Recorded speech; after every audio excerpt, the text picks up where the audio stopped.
punya kabar gembira yang mungkin bakal jadi kabar duka. Katanya kita mau punya uang lagi. Uang 1.000, uang 10.000, uang 100.000 tanpa nol di belakangnya. Jadi, Rp1, Rp10, Rp100. Anjay, kayak di film-film luar kan? Kita kelihatan kaya raya. Beli es teh 5.000, tinggal kasih uang logam 5. Keren! Kita semua jadi Sultan Brunei versi KW. Eits, tunggu dulu. Jangan keburu bahagia dan ngira kita bakal jadi sultan mendadak.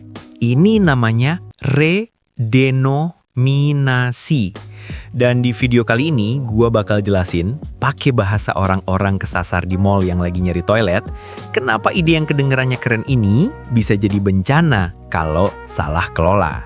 Jadi buat lo yang penasaran, gue jadi lebih kaya atau enggak sih? Atau ini sama kayak zaman dulu pas uang dipotong nol sanering ya? Tonton sampai habis ya, siapin popcorn dan cemilan, karena kita bakal ngulik soal duit yang bikin pusing 7 keliling. Oke. Pertama-tama, kita luruskan dulu satu hal. Ini yang paling penting. Jangan sampai salah paham kayak lo nyapa mantan tapi panggil nama gebetan barunya.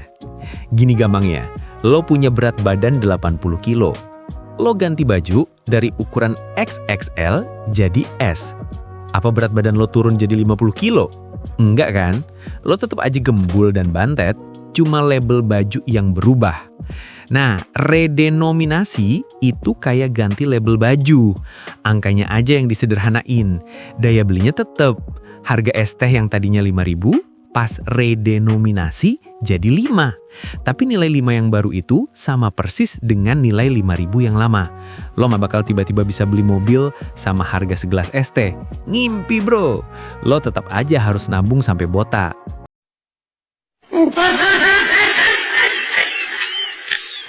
Terus, ini bedanya sama apa?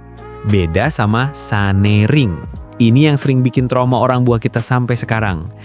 Gini, redenominasi itu potong kertas Rp 10.000 jadi 2, tulis lagi di salah satu potongan Rp 1.000, dan di potongan lainnya Rp 9.000, potong nolnya tapi nilainya dipindahin.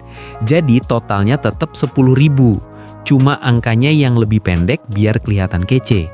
Sedangkan sanering itu ambil gunting, potong kertas Rp 100.000 jadi 2, buang setengahnya dengan kasar, dan tinggal potongan yang bertuliskan Rp 50.000. Potong nilainya. Duit lo beneran berkurang. Dari 100.000 jadi 50.000. Ini yang bikin nangis Bang Haji di pasar dulu. Yang ini beneran bikin dompet nangis darah. Bukan cuma nangis di dalam hati karena lihat harga beras. Jadi, kalau ada yang bilang redenominasi itu potong nilai duit, bilang aja, Mas, Mbak, baca lagi pelajaran ekonomi zaman SD ya? Atau nanti gue pinjemin komik Bobo.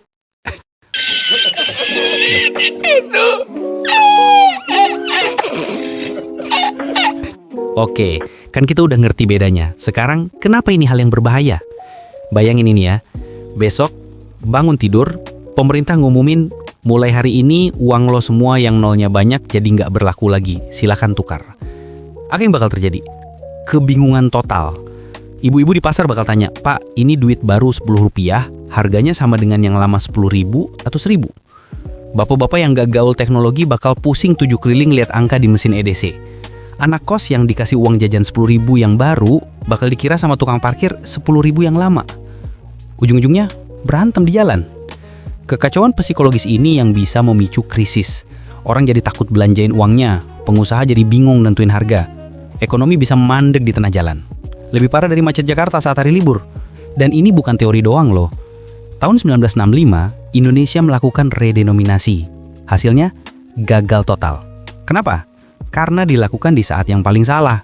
Di tengah krisis ekonomi yang parah, inflasi yang gila-gilaan, dan situasi politik yang gak karuan.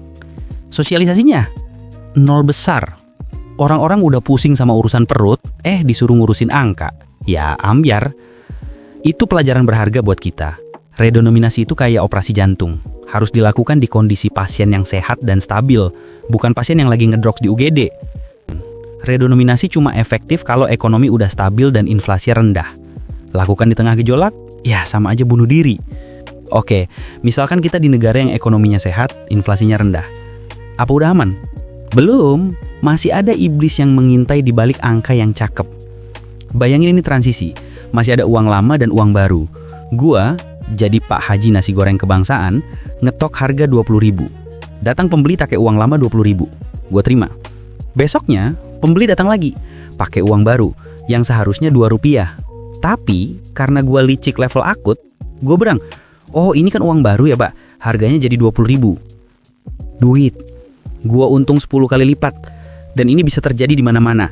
Mulai dari tukang bakso sampai ke aplikasi ojol online. Harga yang tadinya 15.000, pas ganti uang baru jadi 15.000 lagi, yang baru. Waduh, dompet kita nangis darah. Isinya cuma debat dambon. Ini yang disebut inflasi psikologis. Karena kebingungan, orang jadi gampang dibodohi. Sama kayak kita dibodohin iklan kaya mendadak di internet. Terus ada lagi yang namanya biaya siluman. Gue pikir-pikir ya, buat ngelakuin redenominasi ini, butuh duit nggak sih? Butuh banget. Coba kita hitung-hitungan receh. 1. Cetak uang baru. Desain, kertas, tinta, keamanan, miliaran.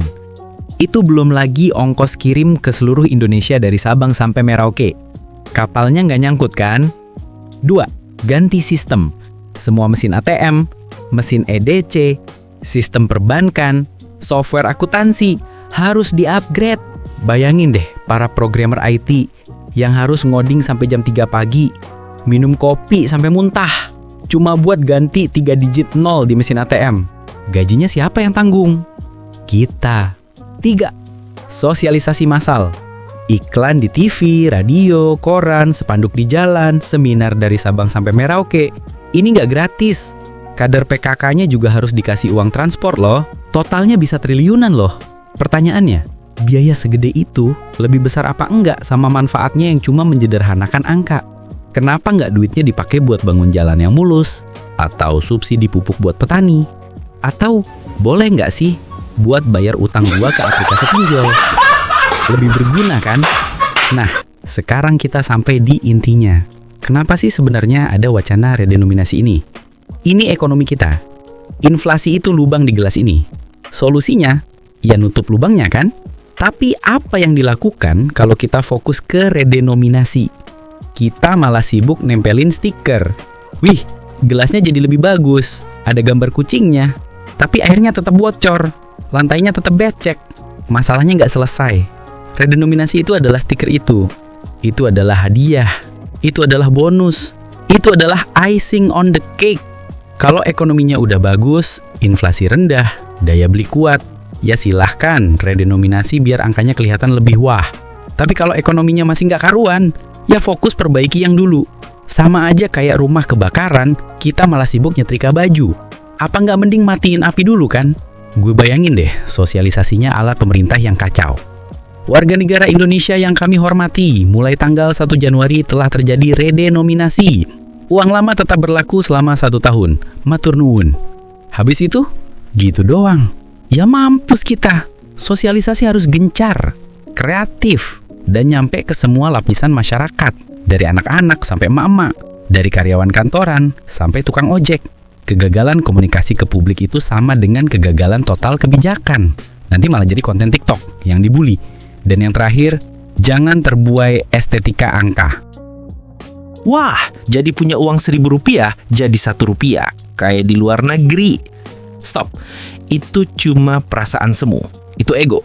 Itu kita cuma mau kelihatan kaya, padahal isi dompet tetap cekak kayak kantong preman. Fokusnya harusnya, apakah dengan redenominasi harga beras jadi lebih murah? Apakah ongkos sekolah anak jadi lebih terjangkau? Apakah gaji gua jadi lebih worth it atau tetap cuma numpang lewat di rekening? Kalau jawabannya enggak, ya, buat apa repot-repot? Mending fokus cari cara biar gaji naik kan? Jadi, gimana guys? Setelah ngobrol-ngobrol panjang lebar pakai bahasa yang lebih receh dari obat nyamuk ini, kesimpulannya simpel. Redenominasi itu bukan obat mujarab. Itu bukan solusi buat masalah ekonomi kita. Itu lebih ke cosmetic surgery buat mata uang. Supaya kelihatan lebih gampang dibaca, lebih kinyis-kinyis, lebih instagramable. Tapi lakukan di saat yang salah, bencana. Lakukan tanpa sosialisasi yang matang, kacau. Lakukan kalau ekonomi masih goyang, sama aja nambahin beban.